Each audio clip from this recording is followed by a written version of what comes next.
So the last video was about insulating and starting the 1/4-inch paneling, and I put my metal roof up in the front part of the teeny home. This video I'm going to continue the interior paneling, but I'm going to complete it hopefully, and I'll show you what we did in the bathroom. The bathroom's challenging because it's so little.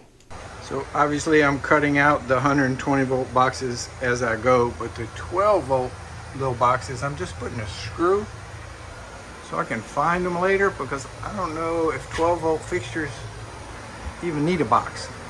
Anyway, I can take out the screw. Right behind the screw is the little box with the wire curled up in it, so I can drill like a 1-inch hole is plenty big enough to get my finger in there and get the wire out. So that's how I'm handling the 12 volt future fixtures for now. This is why I don't like to put the fixtures in the boxes ahead of time. I had to unscrew the switch to get it get the plywood past these little wings, because these things go over the plywood. And in this case, which has never happened to me before, both of these screws broke off into the plastic box. I don't know why. Maybe they were old and rusty. This is an old switch. So now I've got myself in a pickle. But I can put the sheet of plywood up. Yesterday I put up a bunch of the paneling plywood, and I didn't make a single mistake. And then I was getting kind of tired. I said, let me quit. So I did quit. So this morning I came out here fresh, cut this piece perfect, then I cut this piece, and I missed that receptacle a little bit, no big deal, and I totally missed this receptacle, so I have to cut it in place, and I busted 1 inch on the length. So it's not starting out too good today, but I'm not tearing it off because it's all stapled halfway. I won't get it off in one piece. I'm gonna have to, I don't know what I'm gonna do. Pound for pound, this is the most expensive piece of cheap plastic I've ever bought in my life. This is a camper tub. It's 36 inches long, and it's really flimsy. It's not too bad sitting in it because it's foamed on the bottom, but the sides are really hollow sounding. So I glued some foam around the perimeter to try to make it a little better, and I think it makes it better, but it's still a cheap piece of plastic. I was a little disappointed at how thin this thing was.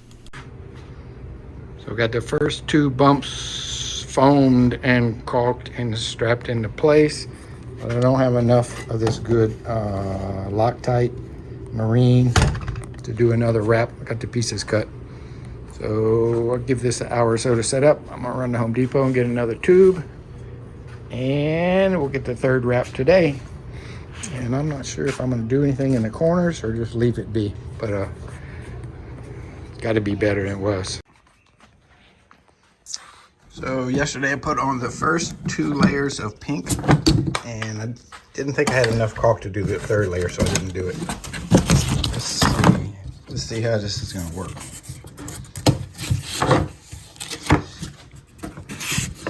Oh yeah, that stuff's on there, baby. So I'm gonna do 1 more layer, and I'm not sure if I'm gonna do anything in the corners. Now this is not gonna make it a lot stiffer, but it'll make it a little stiffer. Can't put like something rigid here and then have a corner flexible, because it'll crack. So the whole thing needs to be kind of flexible, just not quite as flexible. So I'm gonna glue these top 4 pieces on and worry about the corners later. So the little weenie tub is sitting where the little weenie tub is gonna go. And my original, kind of in the back of my mind, I thought we'd have a post from the corner straight up to the ceiling that would be kind of strong. And that way, from here to here, I could put a real skinny partition, just something to hold the sheet metal shower enclosure. Some moron put the vent fan right in the way. So I think I'm just gonna cantilever a wall straight out about this high and straight down. And I can get this joint down here real strong, and I can tie this in and get this real strong. I think it'll be all right. I would rather have had the post, but I'm not gonna tear the ceiling down and move that vent fan. Okay, first bathroom wall is insulated. I'm gonna go ahead and put the paneling on this wall before I do the next wall, just because that's the way I want to do it. And then I'm gonna do that wall, and then I'm gonna do that wall. I'm able to shove 3.5 inch bats in here, even though it's only a 2 5/8 stud wall, because this gets the heavy paneling. When I get into this room with that light paneling, I'm not gonna be able to do that. I'm gonna have to shred this insulation down a little bit. It's gonna be too heavy. It's gonna make the is going to make it pillowy looking. You'll be able to see every stud in that 1/4-inch wall, so we'll have to thin this insulation down a little bit. Okay, this old 3/8 fir plywood that was discarded that I picked up is the paneling for the bathroom. And since it was old, it had a lot of bad edges on it. The bathroom ceiling is roughly 80 inches tall, so I took that plywood and ripped it 20 inches wide, which worked out perfectly because it allowed me to rip the bad edges off. And I laid the plywood sideways just like I laid the plywood in here. And a couple of good coats of paint, and it looks pretty decent. I'm going to repeat myself here. Working in these little bitty areas with full sheets of plywood, to me, this is like a bad dream. Just so difficult. Just ripping them up into smaller pieces, it's a game changer. Okay, spent a couple hours in the little bathroom today. Got a second coat of ceiling white on the ceiling, so I'm calling it done. And I got the drain pipe for the tub that now goes underneath the floor. I got the tub screwed in place, and chances are I won't have to remove it anymore. Now I'm going to wrap this ugly plywood with stuff I put on the roof, and then I'm going to put some of that sticky tape sealant around the valves because the water probably will leak through the sheet metal, and I want to make sure it doesn't get on the wrong side of that tub flange. It needs to stay in the tub, whatever leaks. Okay, in the bathroom, the tub is permanently screwed in. Started with the waterproofing, but didn't get very far. And I have built the vanity base. So I'm going to build a vanity, and I think I'm going to have one of those free-floating bowls because they can get a much bigger bowl than if I have a typical traditional inset bowl. I think I need to go look on the internet, see what's available. Bathroom progress. I got the window trim stuck up there intact, and the I don't know what you call that, the little piece of trim that goes on the bottom, I made and painted and put in a safe place so I wouldn't lose it, and I can't find them, but I guess they'll show up eventually. And I put some old nautical charts up around the perimeter like a frieze. Thought that added a little touch. Kids will have fun with that. And the tub is in and screwed down, and put some roofing material behind the sheet metal, and I put this sticky tape from hell in the corners and around the perimeter, and to seal up these holes because I won't be able to seal the sheet metal, I don't think. So water's going to probably leak past the sheet metal and go down and come out here, or at least a little bit of water. From a little bit it'll get used. Unfortunately, I won't be able to put anything on this wall permanently, or probably even this corner permanently, but I'll cut it to fit, put a couple screws in it. So come moving day, we'll just need to take it down. Everything will be finished, and we'll put it back up when we get to where we're going to get. I'm going to cut a piece of sheet metal now and put it on this wall. So that's all there is to the vanity. Well, the frame anyway. I used pocket screws back here. I used to think those were a joke, and then a friend of mine who builds beautiful kitchen cabinet sets, I asked him how he did his face frames. He said pocket screws, so I went and bought the machine same day. It's going to have a top, and then the bowl's going to be elevated, so it looks kind of short now. It looks terribly short now, but it should be good. And I'm going to glue up some boards for the doors, and I'm going to glue up some boards for the walkway door while I'm waiting on the rest of this plywood, which I left outside, and it's too wet to work with. I need it to dry. So I just glued up 2 boards to make the bathroom door. This is pecan. It's not really good pecan. It's got a lot of stains in it that will not sand out. And it's got a lot of, it's got some bad spots where it was stickered poorly. And it's got a bunch of little bug holes. These little sawdust peck, they got worms in here. But I got lots of it, so this is what the interior of the teeny house is going to be trimmed with. The cabinets and the bathroom door and probably the stairway going up to the loft. So now I need to glue a bunch of short pieces for the vanity door. Just glued up some pecan for the top for the bathroom vanity. And these are the 2 doors I glued up a week or so ago. And I need to do some work on them. I need to flatten them out. This one's got a rocker in it. I think I can get most of that out with the little hand power plane. And cut them to size. They're about 1 inch bigger than they need to be all the way around. And cut a rabbet and get them to fit. When they fit, we'll sand them and put a little stain and a little varnish on them. Not going overboard here, we're doing quick and dirty. Cabinet doors are cut and the little edges are beveled and everything, and they fit. Took some serious wood butchery to make them fit because they're both warped, and I think this thing's twisted. And boy, but anyway, wood butchery's my middle name, so I got them to fit right. They're on these super cheap hinges. I don't know what they're called, but I'm going to replace them with super cheap hinges, but I want the ones with the springs in them. These don't even have springs. These are just hinges I had. So everything's lovely. I'm taking them off to finish them, and we're kind of stuck in the bathroom because the top's being glued, and we're going to finish these. So time to move on, maybe start looking at the kitchen cabinets. Woo! So my bathroom door that I glued up a couple of weeks ago, I got on a workbench. I cut the length and I ripped the width, and I wasn't going to fill the bug holes because I didn't think it mattered, but I had a lot of epoxy left from the bathroom little vanity countertop, so I went ahead and filled the bug holes. So I'm going to put the belt sander on it, clean it up, stain it, and no, I'm going to clean it up. I got to put some strips for the hinges. I got to put 3 little strips, so let me sand it up and then we'll put those on there. So if I use my homemade bronze hinges, I'm going to need a batten on the back of the door this thick to make it flush out correctly, and that's 5/8 of an inch. So I'm going to put a batten near the top, 7 inches down, one in the middle more or less, and one 11 inches off the floor.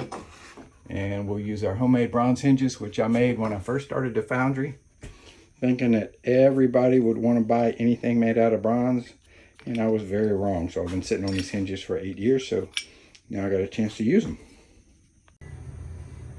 So the battens are glued and clamped on the back of the door. They actually help pull out a little bit of bow that was in it. I don't know if that'll stay or not. And when the glue dries, then I'll take the clamps off and put some screws. So this is done for now. Put this out the way. I'm going to sand my top to the vanity. So this little door is not flat, it's not straight, it's got all kind of bumps and warps in it. So to hang it, the first thing I did was to temporarily nail the door stop. That's the little piece of trim that the door shuts against, where I thought it needed to be, more or less. And then I put the door in the hole, and the frame just has a couple of screws in it because this has got to be removed later on. So when I put the frame in the hole, I never checked it with, I did check the left side for level, but I didn't check the top or the right side. So put the door in there and I wedged it up, and it's obvious that the right side of the door frame is too low. Now I just cut the door, so I know the door is square, so I know it's the door frame. But screws are wonderful because you can take them out. So with the right side of the door jamb loose, no screws, I took them out. The door is sitting on a bunch of dunnage, so I raised it up until it touched the header frame, and then I raised the right side until the crack at the top looked good, and I put the screws back at this. I was also not only looking at the top, but I was looking at the side to keep that crack uniform from top to bottom, and just put a few screws back. I didn't overdo it because they got to come out and I'm going to be doing this all over again. So when the fit between the jamb and the door was all good, I wedged the door so it couldn't move, and then I just screwed the hinges in place both to the door and to the jamb, and I know everything's going to be all right, and it was. And even though I was confident everything was going to be okay, I only put in every other screw in the hinge because you just never know, and if you're going to booger up the holes, you might as well only booger up half of the holes. So the door is hung, and then I went on the other side, opened the door, went outside, and then I looked at the door stop, and I pulled the little nails where needed so I could scoot to stop where it touched the door all the way around, so that when the door is closed, the stop's not just touching on the high points, it touches all the way around. It just makes for a better feel, especially when you shut the door and you get a good solid thud instead of kind of a bouncing sound. Well, we have a bathroom door, and it works. Unfortunately, I'm going to have to take it all down when we move, but for now it's hanging up there and it's out of the way, and I got my 3 homemade cast bronze hinges. And it was really just a simple door, 2 slabs of pecan and some braces, and a minimal amount of sanding and finishing. So I'm up in the loft enjoying a few hours on my knees, and I'm on the last piece of paneling. It's a doozy, but one more piece. I'm fixing to start measuring up for it. Paneling in the loft and in the whole teeny home. Paneling's 100%. I got all the receptacles in up here. Seems like I got an awful lot, but the deal is this one's 120 all the time, and this is the 3-way switch, and that one that the light's plugged into and that one over there, they're on a 3-way switch. So if you have some sort of wall sconce, or I think we're going to use rope lights, they'll be plugged into these receptacles, and you'll be able to turn them off and on from downstairs or upstairs. And then that's a regular receptacle, and that's a regular receptacle for who knows what, a TV or a laptop or something.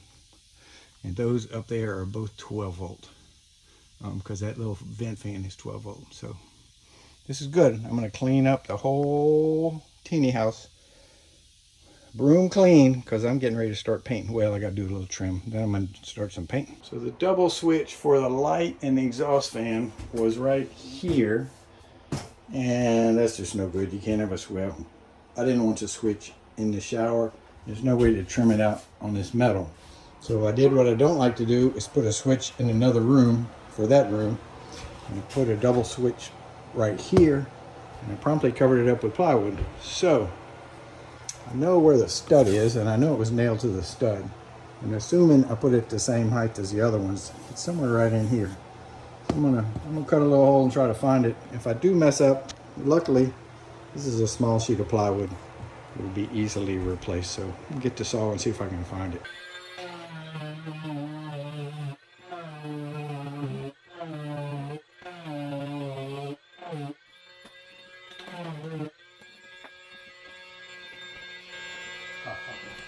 Not there. Why is it not there?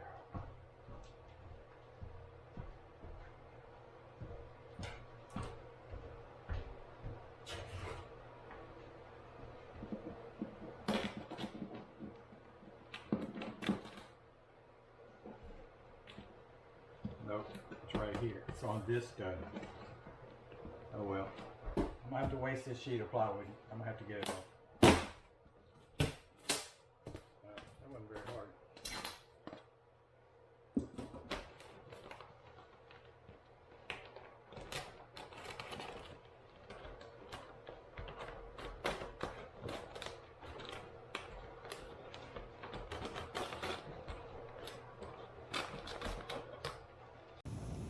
Okay, I'm underneath the bathroom, and I'm getting ready to hook up the wires temporarily. When we move to wherever we're going to move, these will be in a box, but for right now I'm just going to wire them.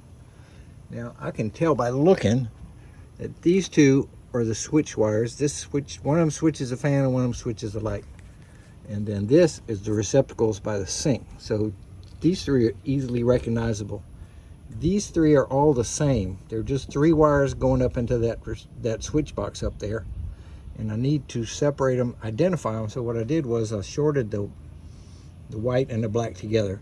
And then I can go up there and read ohms and tell which one these 2 are. And if I decide these 2 are the switches, which I have decided, then I need to pull the 2 upstairs that are reading dead short to the side, and those will be the switches. The other one will be power coming down here for the receptacle. I think that'll work. Okay, so I got my 4 wires that are in this box separated, and I need to see which ones are shorted out. So there's no power here yet. This is just resistance.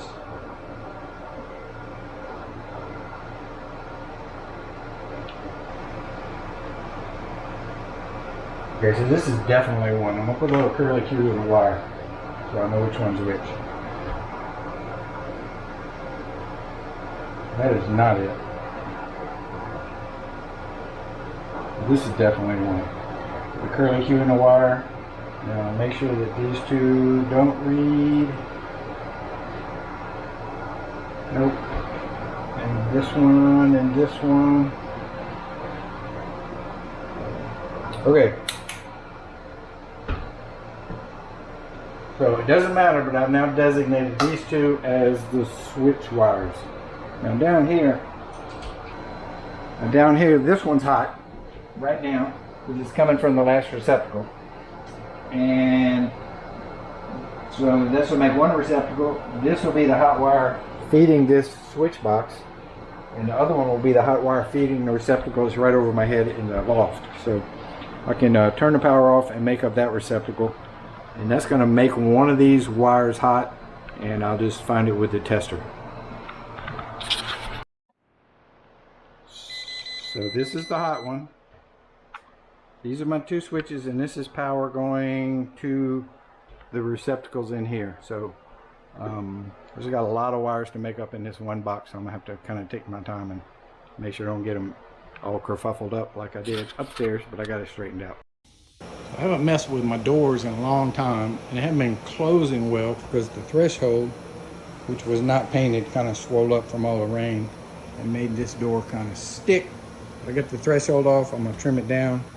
I was not able, bought the door used, and it was missing this little slide bolt, and I haven't been able to find one that matched. So I'm just plugging that hole. I'm going to put a surface mount on this one, which I have.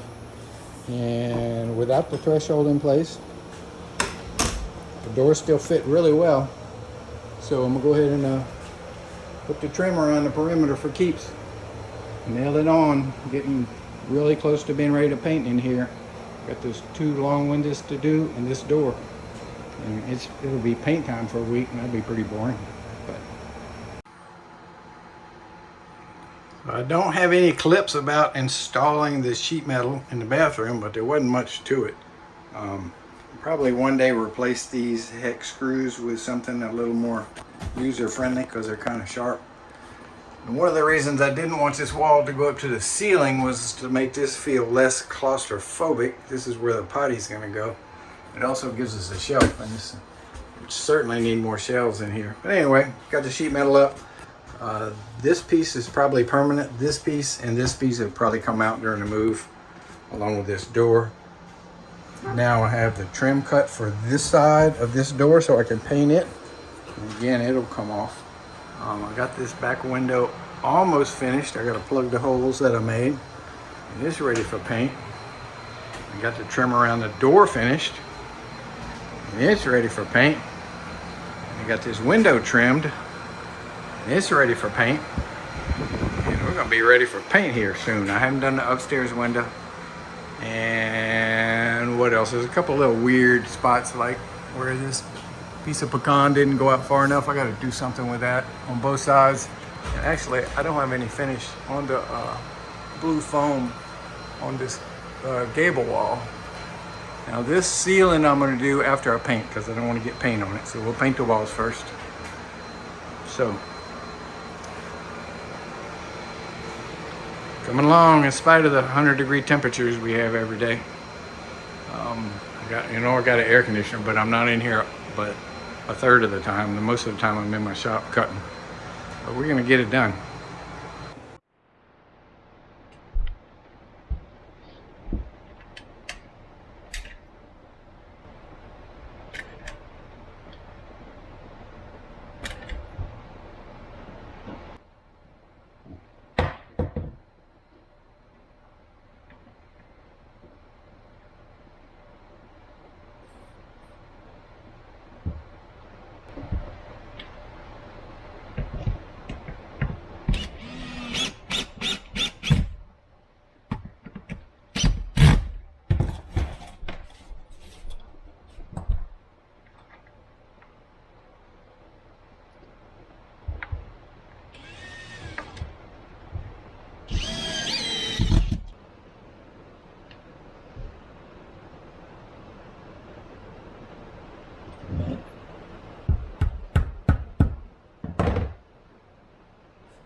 that, ladies and gentlemen, is the last piece of trim that needs to be nailed before I paint.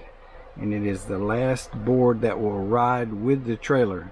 Everything else I'm going to add, the stairway, the kitchen cabinets, some miscellaneous trim will be removed for the ride. So this is a milestone. So I've been keeping fairly decent records on cost. I have a photograph on the screen of my spreadsheet, which, because I didn't know how to get it directly from the computer to the computer, so I just took a picture of it, and I know you can't read it. But anyway, money spent on the trailer to date is $1,017. This includes $250 in consumables, which is not totally fair because these consumables might last, years. As far as the roll of wire, sometimes they last a couple of years, sometimes they don't. But it does not include the steel that I used, that I put no money for. So that's it probably balances out. Now, this is probably one of my poorest decisions. I could have got a better trailer that required less work for. This trailer was free, but I had to spend a lot of money to make it usable for my needs, and it was just, I didn't have any experience with this stuff. But another way to look at it is a new mini home trailer run about $8,000, and I spent $1, so I'm not going to beat myself up too bad for it, but I could have done better. Second item is framing, $902. A good part of this was windows and the plywood for the deck. I did not buy a huge amount of lumber because I used stuff I had. Used a lot of lumber I had, cypress, and I didn't like doing that, but I didn't want to go buy new lumber because I had all this stuff stacked up. And after we got started, we came across the house that was being demolished, and we just got truckloads and truckloads of lumber. Most of it went to my son, but I have enough. I could have framed the thing twice for nothing, but I still would have had to buy the windows and the plywood. So $900, I'm pretty happy with that. The next was sheet metal, $1,740. This is about half of the sheet metal that went on the walls, the sheet metal that I put on the roof, and the flashing. And I don't know that I could have done any better with that. Electrical was $436. That's kind of a plug number because I had a lot of Home Depot tickets that had hardware, plumbing, and they're a lot of mixed up, so this is not super accurate, but basically it was one 250-foot roll of wire, some receptacles, switches, and boxes. Plumbing, $365. That is another one of these numbers that's kind of mixed up, but it's basically the stuff that I put in the wall and some hardware and things like that. And then interior, I'm at $719, and that is 100% insulation and 1/4-inch plywood. So my total to date is $5,181, which is, I didn't know what it was going to be, and I don't know what it's going to be to finish it, but I think so far we're doing fine. Building this thing and spending cash, not borrowing money, and it's been fun. So I may have another $5,000 to go. I really have no idea what it's going to cost, but what it costs, and I'm going to keep track of it, and I'll let you know. So next week we are going to build a wooden sink for the bathroom, which is kind of fun, and we're going to paint, which is no fun, so it might be kind of a short video. But anyway, thanks for watching.